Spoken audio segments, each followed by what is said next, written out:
Hey guys, this video is going to be focusing on solving force problems, pretty basic ones that do involve friction and the coefficient of friction and involve only forces that are acting in either all in the horizontal dimension or all in the vertical dimension. This video does not cover inclined plane problems and also does not cover forces acting at an angle to the surface. We'll figure out those in a subsequent video. So just as a quick recap to make sure that we all understand what's going on here, we've defined net force through a series of experiments where we found out that the net force is actually the rate of change of the momentum of an object. So it's a little elementary, sort of fifth grade, to say a force is a push or a pull. And that is true, that is physically true, and it's a fine definition, but it's limited. So we have to understand that the momentum, the rate of change of momentum is the net force. And basically all that means is that if I have a mass and its velocity changes over some amount of time, in other words, I have a mass and it's accelerating, then something must be causing it to accelerate, and that we describe as the net force.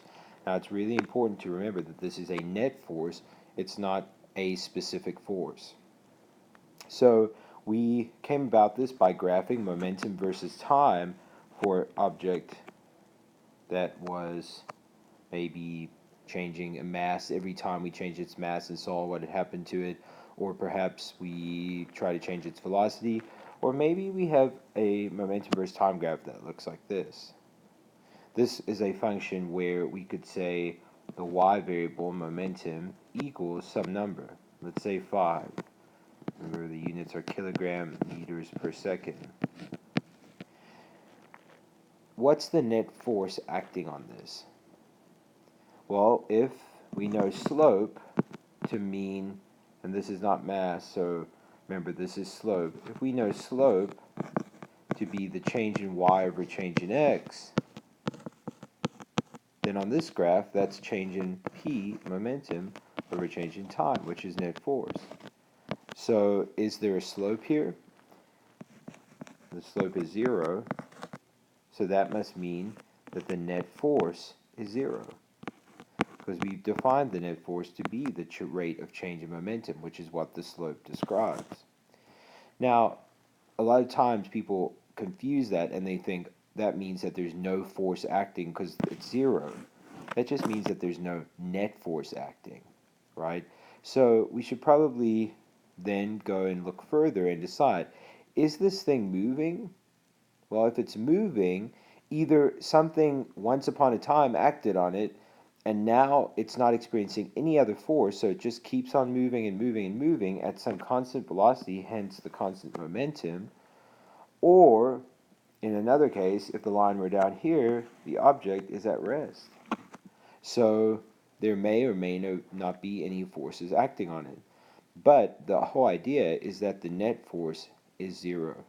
And that's really important. Now in these next few problems, I'm using this idea of the net force being the rate of change of momentum. We rather want to say this than just saying F equals ma, like so many people like to do, because this is a little bit limiting. Because what if our mass was changing? Would we have a net force? Yeah, we would, because our momentum would be changing. So let's take a look at a few quick problems.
Okay, I got 3.31 newtons, and this is the net force.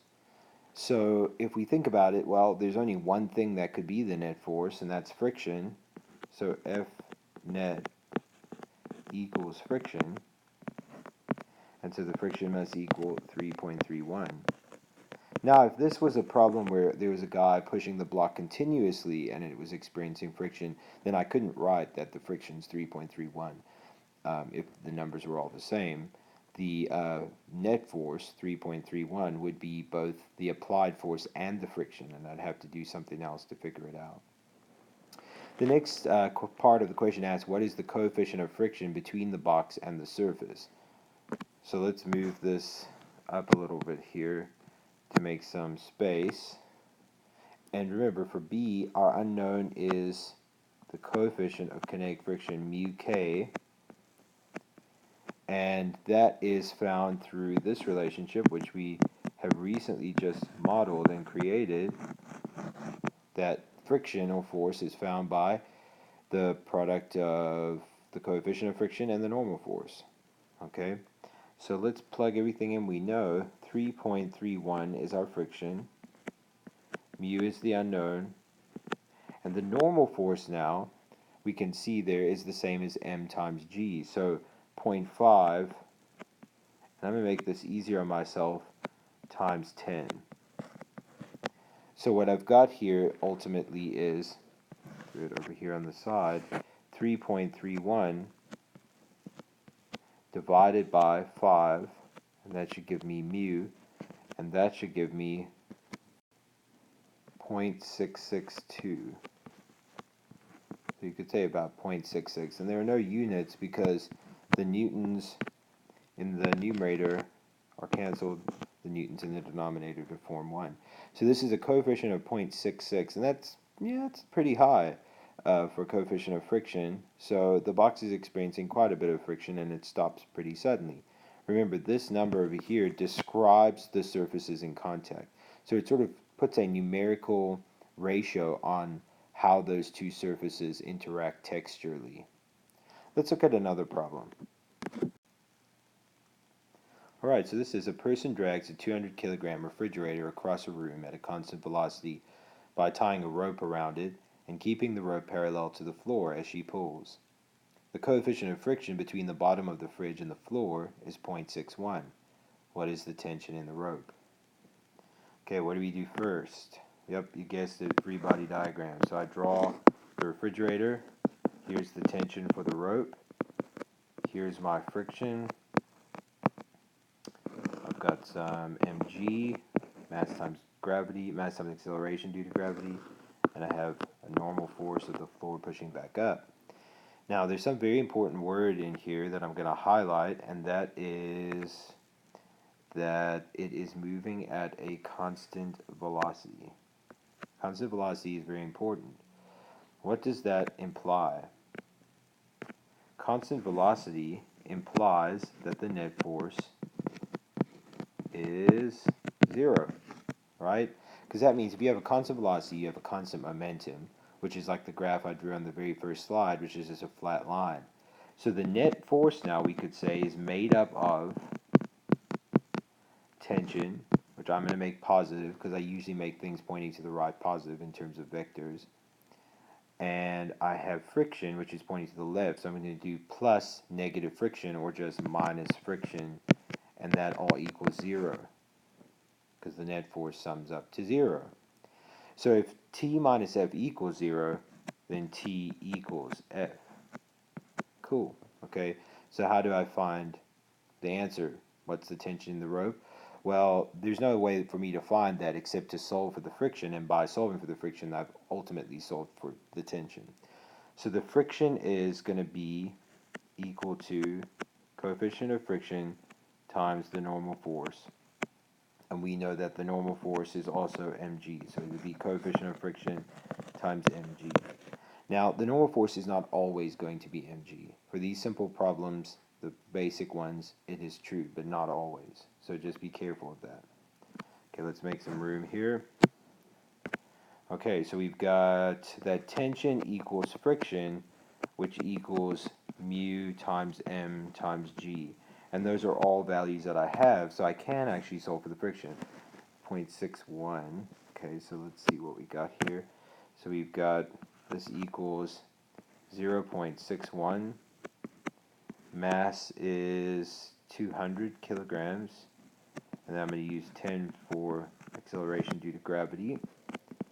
Okay, so I've got 2,000 times 0.61, and that gives me, well, let's see, that should be around 1,220 newtons.